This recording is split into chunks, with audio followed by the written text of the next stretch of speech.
Cette vidéo vous est présentée par la boutique Lillojeux.ca, un service personnalisé par une équipe de passionnés d'ici.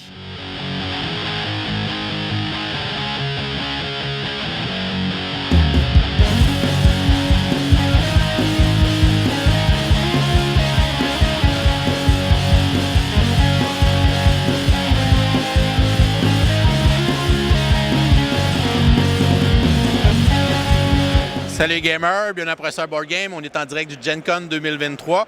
We're at the Board and Dice booth. I'm with Brian. How are you? Good, how are you? Great. Can you talk about Nucleum, a new game that's coming later this year for you guys? Sure, absolutely. Nucleum is a medium weight Euro game where we are playing in an alternate version of history where nuclear power was discovered earlier and elsewhere. And every player is an industrialist who's trying to build new urban buildings and create a network in order to gain the most points and money and have the most successful experiments and therefore get the most clout for building the best industrialization. It's a game from Simone Luciani and David Turczi, two very strong designers for Euro games, so that team will make something very, very good. Yeah, absolutely. It's a combination of a lot of familiar game mechanics that I think people will enjoy. It's pretty easy to pick up, and it gives you a lot of different options for scoring throughout the game.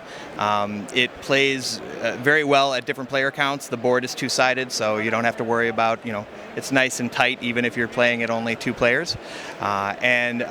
Play is basically based on whether you're taking actions on your own board or using those same action tiles to create networks out of rails on the board. And matching the color of the actions to the colors of the cities will give you an opportunity for additional actions. So it's a really neat mechanic, and it's some of their best work.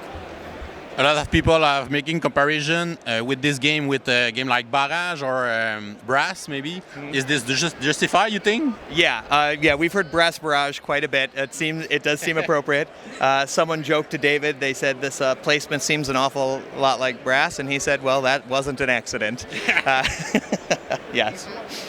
Yeah, it does give a lot of opportunities for objectives throughout the game, so you never feel like you're stuck with nothing to do. But it does provide something different in the theme that it offers, and the components in the way that they're used, changing from coal power to nuclear power throughout the game. It's really pretty cool. And there's a lot of player development on your own board? Absolutely, yeah. Each player has an asymmetric experiment board. That means that they have different actions to choose from, different technologies that they can unlock, and will give them opportunities to build completely different types of networks on the board. And I guess with David Turczi on the board, there will be a solo mode, right? There's absolutely a solo mode. 100%, yes. Yeah. And it's play up to 4. Plays up to 4, absolutely, yeah. Not a whole lot of changes that have to be done at different player counts, so it's fairly easy to set up once you're familiar with it, yeah. And the game will be released at SN, I think, later this year? Correct, yeah. And pre-orders are available, I believe, next week, right? Yeah, so pre-orders are available next week, and then pre-orders will start being delivered around Essen, and then after that will be available retail. Great, thank you for your time, Brian, and have a great Gen Con. Absolutely, you too, thanks. Take care.